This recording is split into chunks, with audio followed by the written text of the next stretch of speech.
Hello, Assalamualaikum, and a very good afternoon, ladies and gentlemen.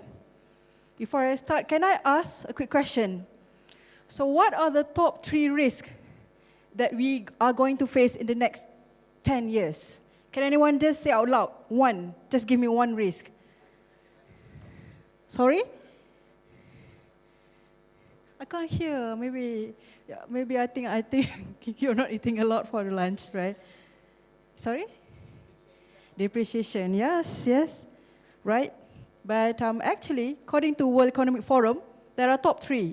I can give you, first is actually climate change failure. Second is extreme weather, and the last one would be biodiversity loss. So what are these 3 things that we have in common? I would say about 2, or I would say give 2 words each. What are those? Climate change, and how do we mitigate that? Through energy transition. As simple as that. So that's why we are here. So gladly, Malaysia has pledged to be a net zero by 2050. And so ladies and gentlemen, here we are today to talk about money. We talk about financing. We're going to talk about a tiny component of the building blocks, which are solar and energy storage. And our topic would be viable finance insight in Malaysia's solar and energy storage projects. So joining us is actually Ms. Cassandra, and maybe I should start with Mr. Taufik at the far right. So he says a man who has developed more than 300 megawatt solar. So a question to you, Mr. Taufik. We know that 75% of Malaysia's power mix consists of fossil fuels. But do you also know that we are going to reverse the situation? By 2050, the government is targeting about 70% of renewable mix. Do you think it's possible? Yes, I would say yes. Malaysia boleh, right? So can you share, how do you think we're going to achieve this, Mr. Taufik? Hi, thank you. Taufik Rosli here. I'm Head of Business Development for Leader Energy Holding Berhad. I'm just going to answer on a perspective of business development, and I'll leave all the financing part to your fellow experts here. Okay, I think right off the bat, I think it is quite ambitious, such a huge target. And my honest opinion, looking at the rate that we are going now, it is still ambitious. So to make it achievable, I think it has to be change of mindset. The transition has to go across the board. So what I mean by that is that coming from the inauguration of the RE policy. So back then I was with SciPark back in 2010 when they introduced RE Act until today. So Malaysia has always been a policy driven when it comes to renewable energy. There's always quota we have to bid. There's always, bidding process, reverse bidding, forward bidding, all sorts of things, right? So I think now it comes to a time where the policy, it has to be transitioned to a market driven. So that's when we focus on the market driven, I think we can achieve that target. So, for example, looking at the perspective of the market I think everyone here in this room can agree with me that when we talk about projects, there's 2 parts of it, 2 sides of it, right? One is the commercial, and the second one is the technical. Sometimes technical comes first, sometimes commercial comes first. So when we talk about the technical, so the technical requirement is that what is the demand? So now you can see in Malaysia, the government wants to increase our FDI, for example. So this attracts all these foreign investors, especially data centers. This is something that makes sense. Data centers or our neighbor, Singapore. So the government looking at energy export, which is the energy exchange, and also data centers that are coming up. So data centers mostly are RE100 companies.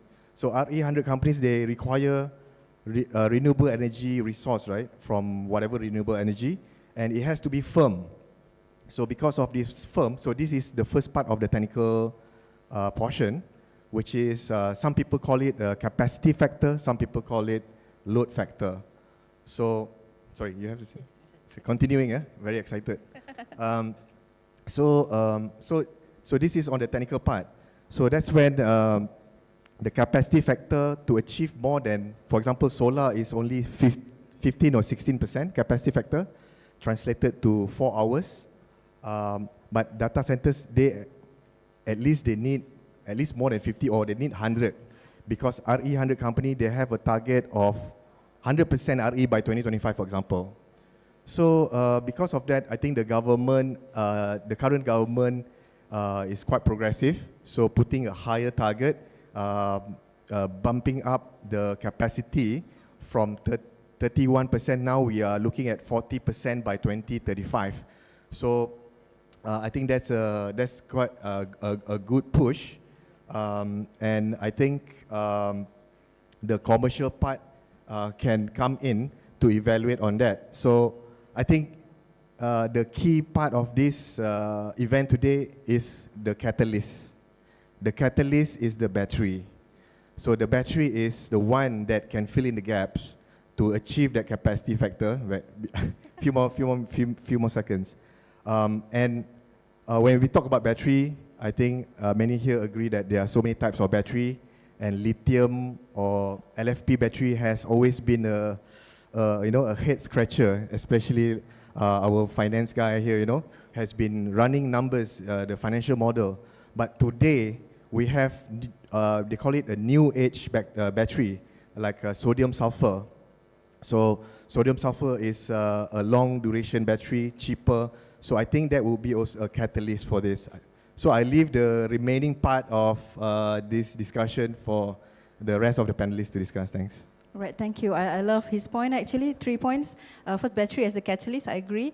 And mindset is important. Our assets, our minds are our assets. And okay, coming on to the last point that he mentioned was actually on policy. So speaking of policy, what's best to have our cute Miss Cassandra here? He was actually in the federal government policy making pemandu, and now he's actually into solar fund, Gagasan Solar. So Ms. Cassandra, Malaysia has launched NETR. So we've been talking about NETR today like so many times, right? How do you think this roadmap would contribute to solar and energy storage in Malaysia? Thank you, Farhana. Thank you, Taufik. So, hi, I'm Cassandra from Gagasan Solar. Pemandu was a very, very long time ago in my career, but happy to provide policy insights. So, the recent NETR was actually a good push in the general direction of solar financing. And what we are seeing in this space is we are seeing that the government intends to increase the energy mix by 70% by 2050, if I'm not wrong. And then we are also looking at the government intending to achieve carbon reduction targets. So how this has played out is the government has come out with 6 policy levers, and one of them is actually renewable energy, which is the space that we're in. So when we talk about, if we break it down, if we look at the 6 policy levers and we dive into renewable energy, what we are looking at is the government has actually increased investment capacity for the grid infrastructure, and then we are also looking at increased incentives by the government in order to increase the number of RE projects that are running within the space, particularly the solar space. And what this looks like is we essentially have increased solar farm projects. We are looking at increased floating solar projects. We also have the recent CGPP program, which has come up, wherein the government is able to set up a virtual PPA with off-takers. Basically, the authority bodies have this arrangement with off-takers. And then we are also looking at how essentially with this increase in solar investments for larger scale solar, this will result in increased appetite from the banks to eventually look into solar financing for smaller scale solar. So this has traditionally been a challenge within this space, because when we talk about small scale solar, smaller scale companies, SMEs, we're looking at C&I companies, they've generally struggled to seek financing from the banks because the solar asset model is not very highly recognized in Malaysia yet, and it's not widely or accepted in the mainstream sense. So when these large-scale solar projects have more general acceptance, as more projects are funded, as more projects are deployed, this track record will allow a spillover effect for smaller solar companies to have more access to financing, which is one of the problems that we're trying to tackle here at Gagasan, which is a market gap they're trying to close in terms of being able to provide that project financing for smaller projects. So overall, the NETR is a great push in the right direction to advance solar financing. Right, thank you, Cassandra. Actually, that's a very comprehensive overview. And I love the fact that she dives in straight to money, straight away to financing. So building up to that, let's welcome Mr. Dev, an investment manager in TNB. So Mr. Dev, since TNB has both portfolios actually, solar and energy storage. So maybe can you share what are the challenges that TNB is facing? Thank you, Hannah. Just let me know if you can't hear me. Tenaga as a whole have about 800 megawatt peak of solar capacity operational at the moment across in UK, Australia, as well as Malaysia. Now, out of this, I would say the battery storage capacity is probably one of the smallest in the region, which is about 3 megawatt hours. And I think in Malaysia itself, there's another 1 megawatt hour by Sita Global. So as a whole, we're looking at Malaysia having very low capacity of batteries. So it's not really a very reliable data to begin with. Now, when we look at the similar data across, say, Singapore, Australia, and so on, lithium-ion batteries are degrading at about 10% every year. So that's not the specs that the manufacturers give us. But actual data is when we look at the degradation, it's about 10%. So which means we're looking at, within 10 years, the battery being exhausted.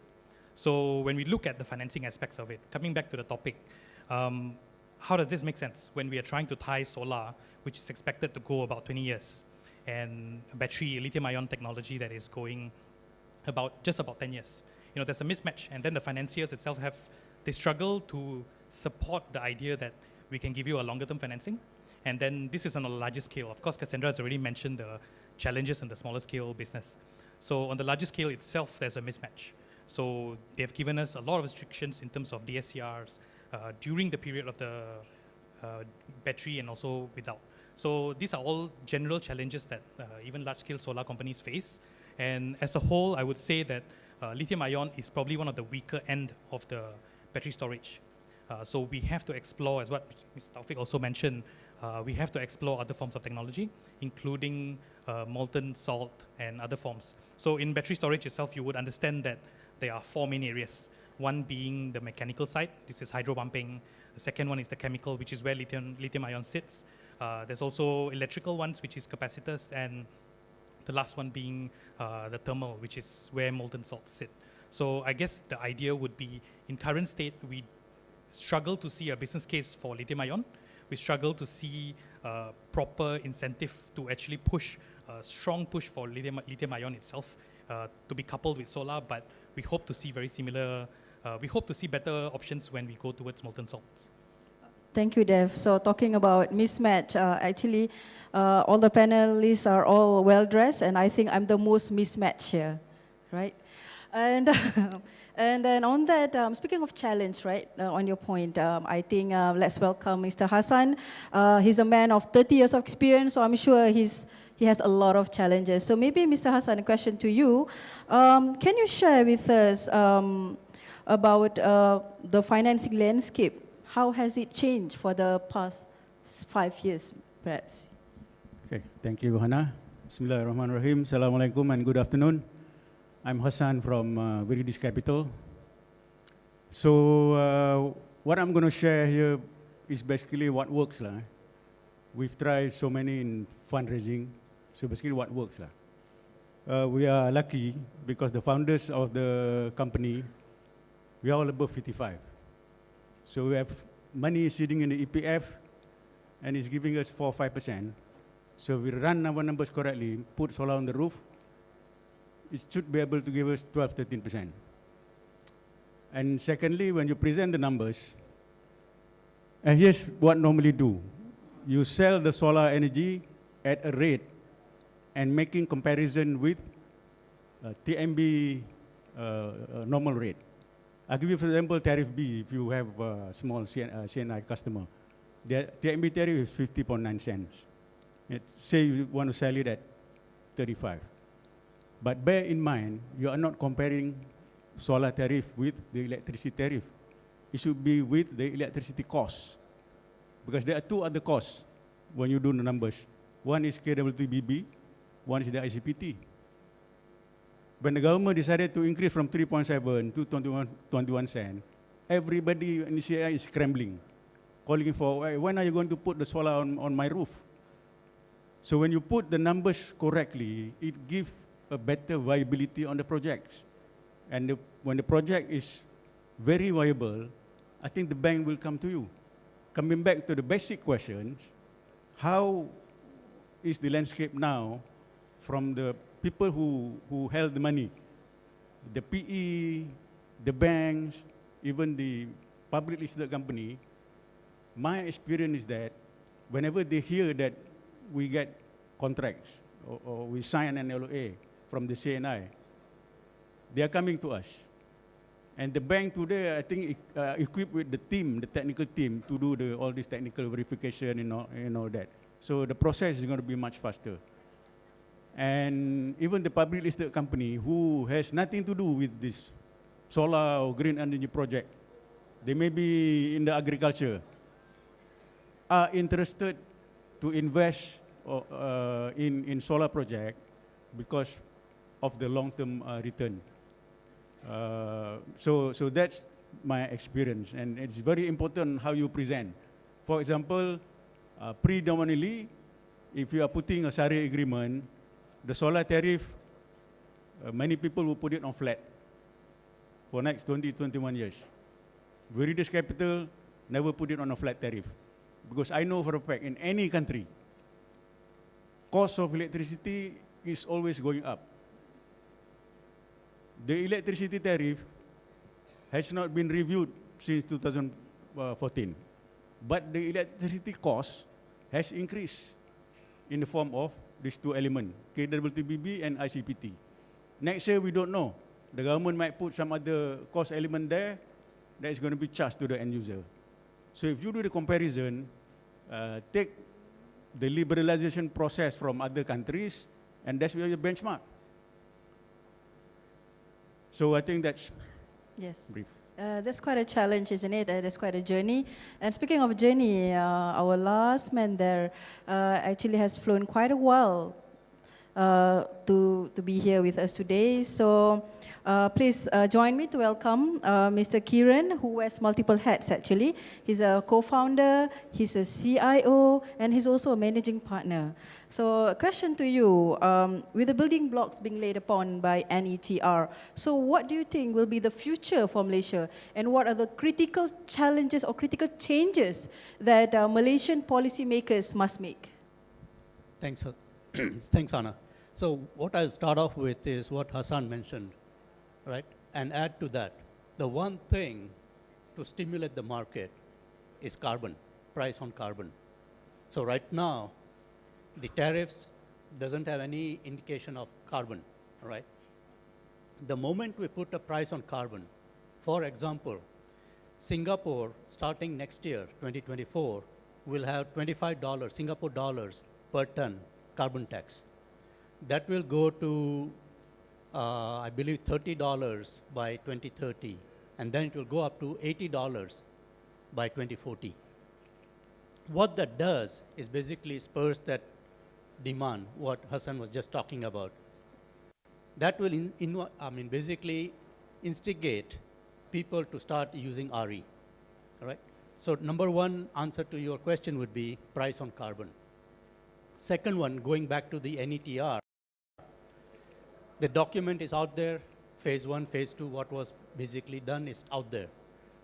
However, what is lacking there is the actual implementation plan. What I would have liked to see is a roadmap that says, here's the coal-fired power plants, X capacity, and here's when we will decommission plant number one, plant number two, plant number three. And that capacity of that coal-fired power plant to be replaced by RE will spur the RE growth, right? So I think we need a roadmap that's an implementation roadmap that very clearly lays out what is going to happen and at what year. To all the developers here, that would give a very clear indication as to how they can prepare for the RE capacity. The last but not the least, there is no policy on energy storage today. LSS2, LSS3, LSS4, there was a mention, yes, you can do a battery storage, but there is no incentive. I am a big fan of energy storage in front of the meter, not behind the meter, especially not in residential sector. In front of the meter means frequency support, voltage support, all those ancillary services. If there was some kind of policy, some kind of indication, that will spur energy storage, which in turn will increase the RE. Because the more RE is there on the grid, makes it more unstable, and so we need energy storage. Thanks. Yes, I think that's a very comprehensive view. So maybe Cassandra can add a bit on the financing on the solar just now. All right. So essentially what we are doing at Gagasan Solar is we have a 250 million solar fund to deploy. What we are trying to tackle is the market gap of commercial and industrial factories, or commercial industrial businesses generally not having access to solar financing. And as we all know, this has traditionally been, or rather consistently been an issue a challenge in this industry. I think issue is a bit of a strong word. So we take a two-pronged approach to this. The first one is we actually work with EPCCs in the market, and we work with two kinds of EPCs. You have your large EPC players, and you have your smaller scale EPC players. So with larger EPCs, what we do is we actually co-finance in solar projects with them, and these are generally EPCs that have too much deal flow, or rather those who would like to diversify their risks in terms of their solar asset portfolio. Then you have your smaller EPCs that we work with as well. I believe some of you are here. Actually, I see all of you here, all categories here. So in terms of smaller EPCs, what we do is we directly finance smaller EPC projects in the market, and these are projects that start from a minimum of 100 kilowatt peak, which are projects that are not generally financed by larger EPCs because it does not make sense for them to do so. So we will be the asset holders, and this in essence allows business owners to free up their capital flow, free up their CAPEX in order to focus on running their business, while at the same time, this is the second prong, which I was going to talk about. What this helps is, this helps SME owners and also C&I owners free up CAPEX, and also this helps them meet their ESG requirements in order to have access to solar financing and also have better access to international trade and financing. So because we are playing within the smaller space, the C&I space, whereas the rest of my peers here are playing in the larger scale space, I believe they can shed more light on financing matters within the larger solar scale space. But I believe that the work that they do is very important because it basically it creates appetite for conventional banks to adopt solar financing, and subsequently this allows greater market liberalization in terms of solar financing, which is what we want to tackle. Thank you. All right. So can I wrap up with the final question? This opens for anyone. What can we, as in you and I, stop doing or start doing to make a difference to support this climate neutrality? So anyone wants to answer this? A little bit things that we can do. I think just with the majority of the companies here being SMEs, EPCs, and so on, I think one of the major factors is actually in our negotiations with the banks on the topic of financing regarding this panel, right? One of the big things that we see the banks actually push back on is the fact that even if they do want to create financing options, there is no implementation of the best practices. So that would include something as simple as the distance between two batteries. there is a minimum requirement for the distance. So as companies, just within your implementation of your works, it will be very important to be ISO certified. It will be very important to follow the best practices in a way that when larger companies or even funds, solar funds are pushing the banks for better financing options and so on, we can actually show a supply discipline, or at least in the form of practice discipline within the industry itself. So I think it's just a simple example that will actually bring us as a whole in the industry very far together. Thank you. So actually, I would like to ask more, but maybe you can buy these panelists, you can have more discussion over coffee later, through LinkedIn maybe. So can I wrap it up? Basically, in a nutshell, our 5 panelists here brought us through the journey of the past, the future, the current, the challenges, and the policies to overcome these challenges, right? So, and then we step outside. We hope to step outside and get a little bit of bird's eye view, but we couldn't have a lot of time on that. But last but not least, we also obtain advice on how we can do or we can make a change. So let's join me by giving a big, big round of applause to our 5 panelists, and also to ourselves, the most importantly, for still being able to be here at this hour. Thank you very much. Thank you very much, Farhana. Can we get a group photo, please, with all the panelists? Thank you.